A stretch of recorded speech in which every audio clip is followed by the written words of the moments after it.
해야 하는 일들만 가득 찬 인생 같나요? 남들과 비교하며 난 왜 이렇게 게으르지? 라고 자책하고 계신가요? 이런 부정적인 감정을 폭식, 음주, 야동, 쇼츠 등 순간적인 쾌락으로 회피하고 계시나요? 그렇다면 여러분은 게으름과 무기력이 반복되는 악순환에 빠지고 있는 것입니다. 극복하려고 노력하지만 그럴수록 더 심하게 자책을 하게 되고 우울해지죠. 다행인 것은 이제 그 악순환을 빠져나올 수 있다는 것입니다.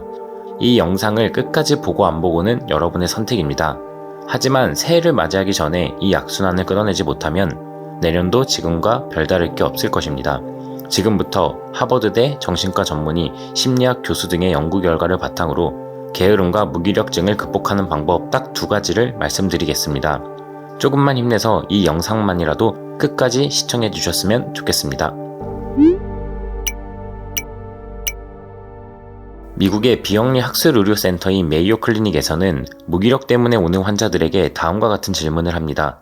지난 2-3주 동안 하는 일이 재미없다고 느낀 적이 있나요? 늘 똑같은 사람을 만나는데 그 사람들의 못난 모습들이 보이기 시작하시나요?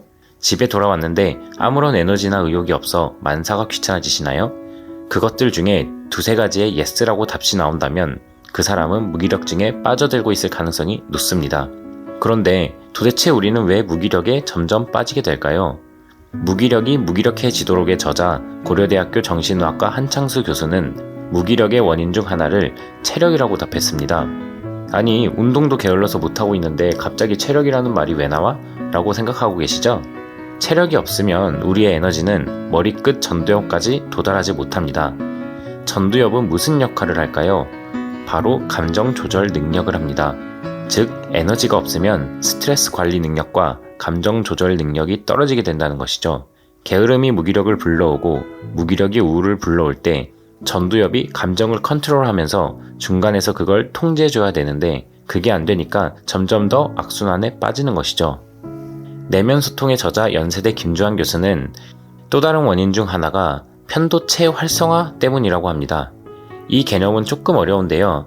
쉽게 말씀드리면 편도체는 우리 몸의 경보 시스템입니다. 원시시대 때 멧돼지 같은 공격적인 동물을 보면 생존을 위해 편도체가 활성화되면서 우리에게 경보를 주는 것이죠. 심장 박동수가 빨라지고 근육에 힘이 들어가는 식으로 말이죠.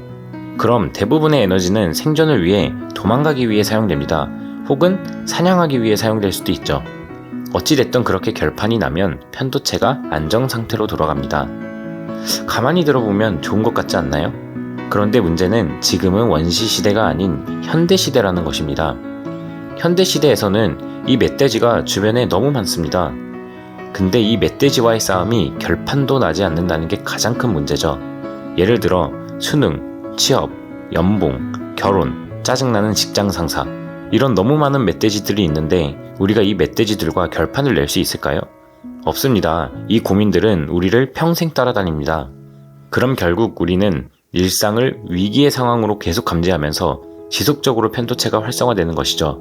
결국 대부분의 에너지를 긴장과 불안에 뺏기게 되는 것입니다.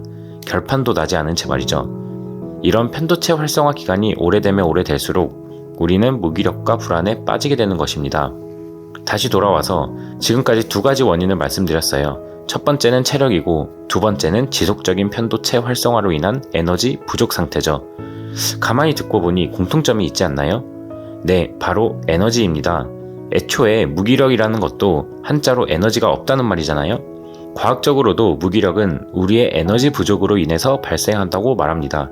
그럼 해결책은 뭘까요? 당연히 에너지가 잘 유지되고 만들어질 수 있게 하는 것이죠.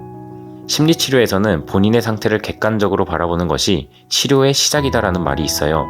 우리는 우리의 상태와 원인을 지금 과학적으로 이해했습니다. 이것만으로 여러분은 조금씩 게으름과 무기력을 벗어나기 시작했어요. 이제부터는 진짜 중요한 부분을 말씀드리도록 할게요. 바로 어떻게 에너지를 잘 만들고 유지할 수 있느냐에 대한 부분입니다. 더도 말고 덜도 말고 딱 2가지만 실천해보세요. 첫 번째는 머리로 나를 컨트롤하려는 것이 아니라 몸으로 나를 컨트롤하는 연습을 해라입니다. 운동하라는 말인가? 전혀 아닙니다. 사람들이 흔히 하는 착각 중 하나는 내 생각과 의도로 나를 컨트롤할 수 있다고 생각하는 것입니다. 마치 난 이제 무기력해지지 않을 거야 라고 하면 무기력이 사라질 거라는 착각이죠.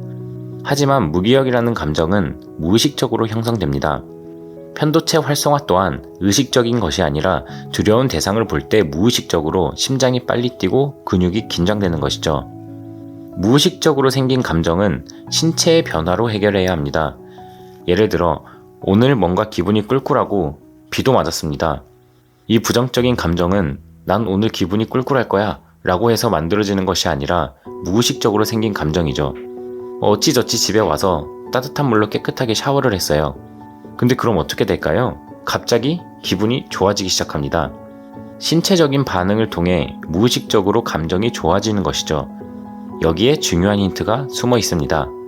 생각이 아닌 몸의 변화를 통해 에너지를 얻는 것입니다. 몇 가지 예를 들어 볼게요.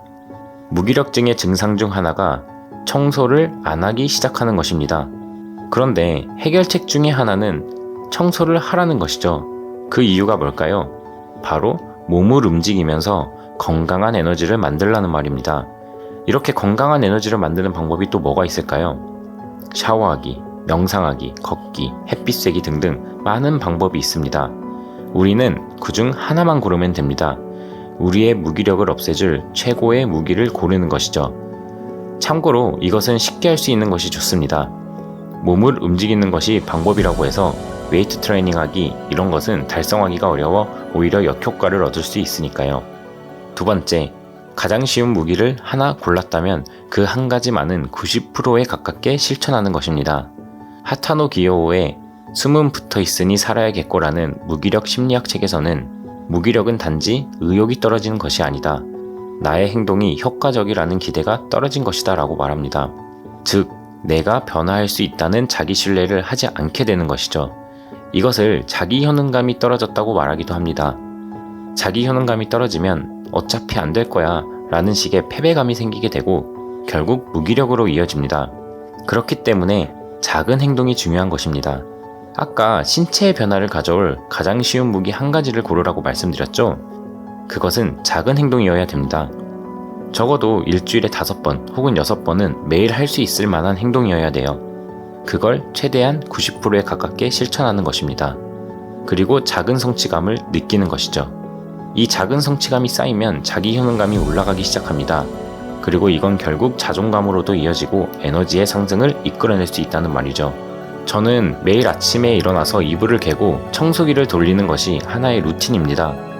신체의 변화를 통해 무의식적이고 긍정적인 에너지를 만들어내서 편도체를 안정화시키고 작은 성취감을 느낌으로써 자기 효능감을 높이는 것이죠. 그리고 자기 칭찬을 합니다. 오늘도 해냈다. 결국 이것들이 계속 쌓이기 시작하니까 게으름과 무기력을 탈출해서 자책감을 느끼지 않고 하루하루를 충실하게 살아갈 수 있게 되었습니다. 지금까지 무기력의 원인과 해결 방법을 다양한 연구 결과와 저의 생각을 결합해서 말씀드렸습니다. 정리하자면 무기력의 원인은 체력과 편도체 활성화에 있다. 즉, 에너지가 없는 상태가 무기력이다. 그리고 에너지는 무의식적인 신체의 변화를 통해 만들 수 있다. 신체의 변화는 작은 행동을 통해 만드는 것이 좋고 작은 성취감을 지속적으로 느껴 자기 효능감을 만들면 에너지가 생성이 된다입니다. 마지막으로 가장 주의해야 하는 것은 자기 연민과 포기입니다. 나는 안 될 거야. 어차피 이 영상 보고도 실천 안 할걸? 이런 생각을 버리셔야 됩니다. 여러분은 충분히 멋진 사람이고 충분히 해내실 수 있습니다. 마지막으로 제가 좋아하는 문장 하나를 말씀드리면서 끝내도록 하겠습니다. 지나간 슬픔에 새로운 눈물을 낭비하지 마라.